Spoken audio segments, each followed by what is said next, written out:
To understand why a pregnant woman in a cellar prayed for death rather than the scribe's pen, we must look at a cruelty that rivals the darkest days of the Roman Empire.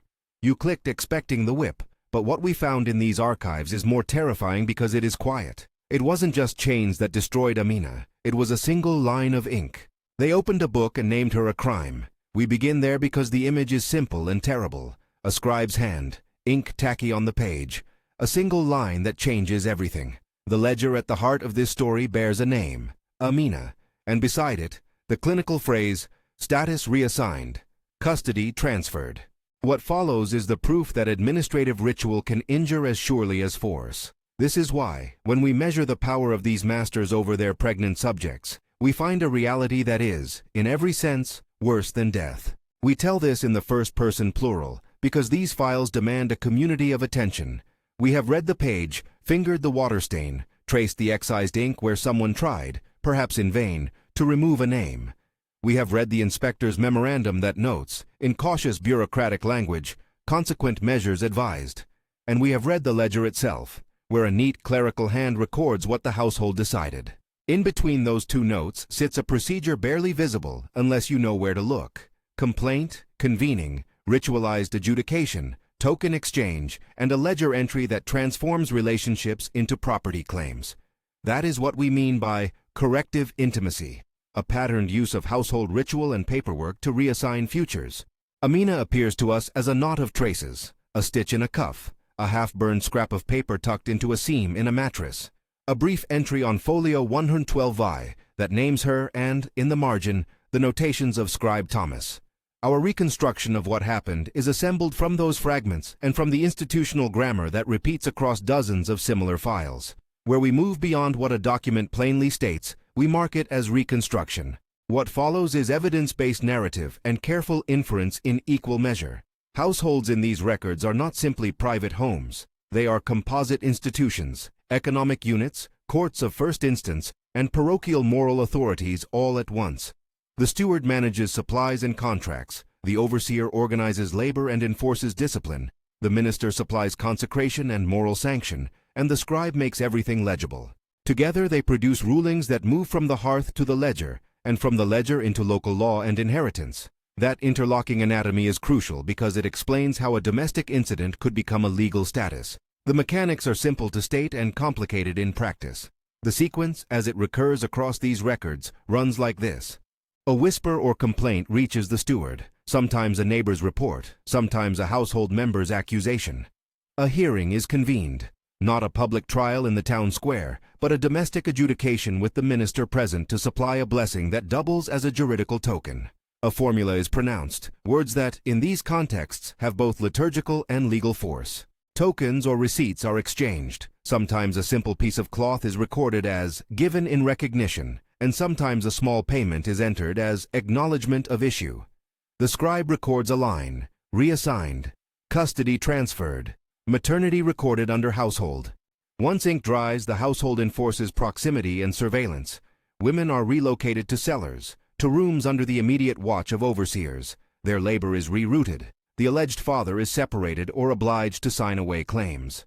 The ledger does not simply document, it creates a new social fact. We see this in a cluster of entries attributed to Master Henry's estate. Folio 112I contains the concise note that begins Amina's problem. Nearby, a short clerical phrase appears as a marginal instruction. Consequent measures advised. That phrase echoes in an inspector's memorandum we consulted later, an outside official who visited the manor and recorded his observations.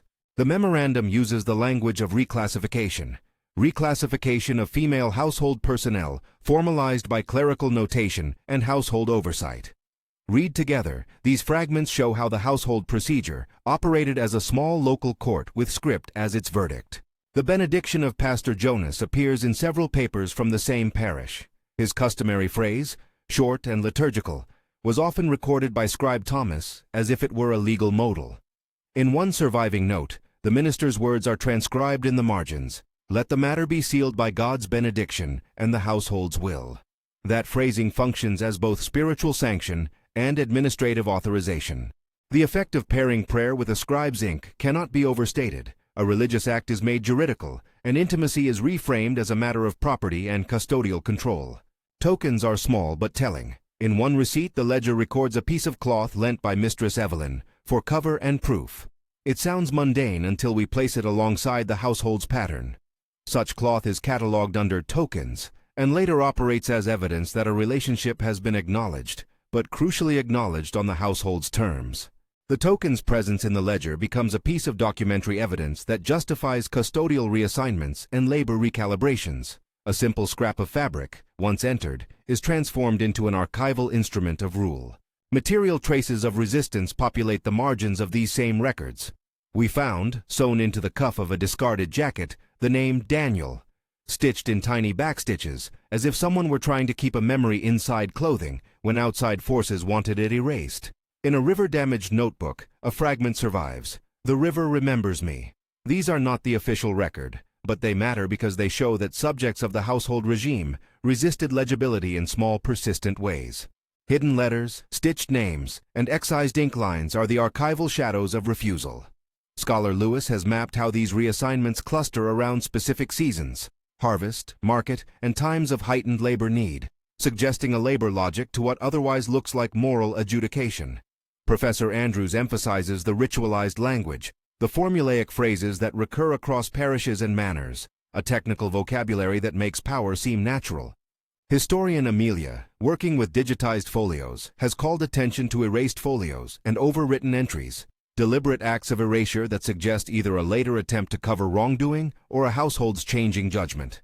Together they show that the phenomenon is not a single isolated cruelty, but a structural process with patterns across regions. We stress pattern because it matters for how we understand harm. To say, analytically, that an administrative reassignment could be worse than death for a pregnant woman is not to claim a universal ranking of suffering. It is to point to a specific axis of injury, the conversion of sexual autonomy and kinship into a ledgered instrument that permanently reorganizes maternal identity, the child's legal status, inheritance rights, and genealogical memory. For a woman whose maternity is recorded under a household's custody, the child might be registered in ways that exclude paternal recognition, limit future claims to property, or render both mother and child invisible to their kinship networks. That institutional erasure can follow generations. By this metric, loss of kinship, loss of legal personhood, and the bureaucratic stripping of narrative, that outcome can be argued to be, in its long shadow, worse than immediate physical death for the kind of social death it enacts. The consequences are both immediate and generational. In one sequence of files following Amina's entry, Daniel, the field hand named in a hidden note, is moved to a distant overseer's charge and later identified in a separate ledger as transferred for service. His absence is recorded as if it were an administrative necessity. We cannot say with certainty whether he left voluntarily, was forced away, or was fined into relocation, but the ledger's effect is clear. The tie that might have linked mother and father in community recognition is severed. Later, when a probate appears in the same parish, the entry for issue lists children without clarity on paternity, complicating their inheritance rights. In one inspector's follow-up, we find a cautious question. Who then claims the child? That question echoes, unanswered, through decades of entries. Resistance, when it appears in the official record, is costly. A petition submitted by kinswomen of A is stamped with a fine and the dry notation dismissed for want of proof. Elsewhere, a neighbor's deposition defending a woman is struck through. The scribe has excised it as if to excise memory. Physical reprisals emerge indirectly. A later entry notes an overseer's heavier supervision and the requisitioning of a separate broom room for temporary custody. Reading these entries together allows us to trace how institutional reprisal unfolds. Small administrative penalties, reassignments, surreptitious erasures, and social isolation.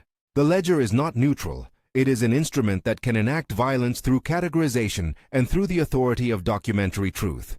It turns intimate events into data points that future officials and courts treat as facts. Once a scribe has written reassigned with the minister's benediction recorded in the margin, later readers, clerks, magistrates, kin, treat the entry as the settled status. That is the core insight. Paperwork, ritual, and local authority interlock to make the private public and to make the private binding. But we must be candid about limits. Archives are fragmentary. Many versions of events are lost.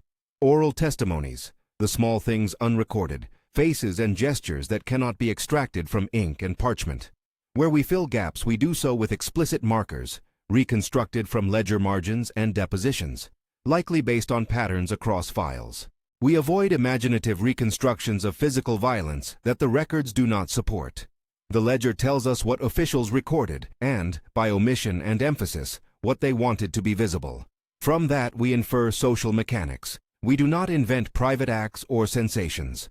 That ethical modesty changes how we narrate even the visible traces. When we quote a ledger, we quote short snippets only. The parish register reads in one place, "Consequent measures advised."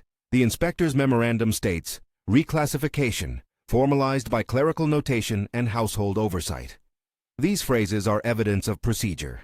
They tell us the household's decision was not merely an act of punishment, but a recreation of legal status. Where the ledger records a token as "given in recognition," we note it and then ask, recognition by whom and to what effect? Material culture helps fill gaps. The stitched cuff and folded letter are not just props. They are forms of evidence that point to interior lives and covert resistance. The letter, fragmentary and water-damaged, reads, "If I do not name him, the house will name me." That line, short, plaintive, makes plain the existential stakes. It moves a ledger entry from abstract fact to lived life. We have preserved the phrase here as an emblem of voice, not as a sensational detail. It is the kind of survival that archives often contain, a voice smuggled into margins, folded into seams. What then should archivists and communities do with this knowledge? We propose practical steps grounded in an ethic of dignity. First, digitize with conscience. Digitization expands access, but it also amplifies harm if records of coercive procedures remain uncontextualized. Digital surrogates should include explanatory metadata that flags entries that appear to record corrective or coercive reassignment. An entry should not sit alone on a screen. It should be accompanied by context. What the ledger's technical terms likely mean, which actors appear repeatedly, and where material resistance appears. Second, enable community annotation. Descendants and local communities often hold oral memories that can correct or complicate the ledger. Platforms that allow verified community notes, attachments of testimony, personal histories, and genealogical corrections can counteract the ledger's unilateral authority. This is not to replace archival rigor, but to enrich it. Third, adopt sensitive language. Cataloging terms should avoid shorthand that reifies actions as neutral. Instead of cataloging an entry as illegitimate issue recorded, archivists should include descriptive notes. Entry appears to record a household reassignment of maternity. Affected persons likely subject to custody change. Language matters because it shapes the terms in which readers understand harms. Fourth, mark harmful procedures for genealogical researchers. Genealogists often rely on parish registers without anticipating the legal or coercive meanings behind certain phrases. Metadata tags can alert them to entries that may indicate administrative reassignment rather than voluntary acknowledgement. Finally, keep archives visible in the public sphere. These records are painful, but hiding them will not heal the legacies they created. Public-facing exhibits, community-led displays, and educational materials that explain how paperwork enacted intimacy as property can make institutional violence legible in a way that reinforces accountability. We close with Amina, because archive work must keep the human at its center. The last surviving line we can attribute to her is not in the ledger, but on a scrap of paper hidden beneath floorboards. "If you read this, remember my name." The note is small and almost unreadable, but the imperative is clear. It is neither legal claim nor petition. It is an insistence on personhood. That insistence is the ethical demand that should guide how we handle such records. Our final practical appeal to you, the viewer. Start your comment with the word shock and tell us which revelation struck you most. The ledger's procedural cruelty, the way ritual language becomes legal force, or the hidden letters tucked under hearthstones. Your attention matters. It becomes part of the archive of memory.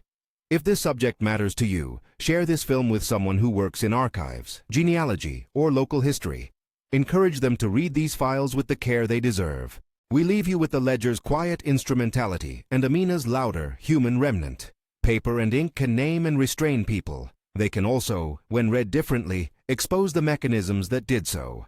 To keep that alternative reading alive is to honor the person who wrote, in a voice that scrawled in the dark, "If you read this, remember my name."